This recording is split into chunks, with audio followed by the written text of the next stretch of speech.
ইস্তিগফার সকল সমস্যার সমাধান। ইস্তিগফারের ভিতরে সবচেয়ে শ্রেষ্ঠ ইস্তিগফার হলো সাইয়্যিদুল ইস্তিগফার।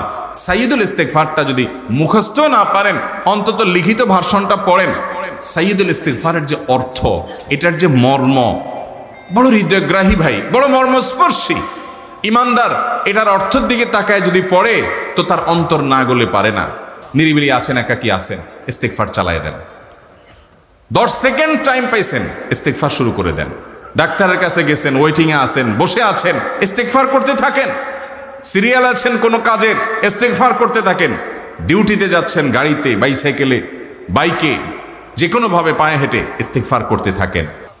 নবীজি সাল্লাল্লাহু আলাইহি সাল্লামের প্রতি দুরূদ প্রেরণ করার আমল এরকম আমল, আপনি যদি সারাদিনে শুধুমাত্র নবীজির প্রতি দুরূদ প্রেরণ করার আমলটাই জিকির হিসাবে সবচেয়ে বেশি করেন, দোয়া হিসাবে যদি এটাই আপনি সারাদিন করতে থাকেন, তো আপনার জন্য যথেষ্ট হবে। আল্লাহর কাছে আর কিছু না চাইলেও চলবে, আর কিছু না চাইলেও চলবে।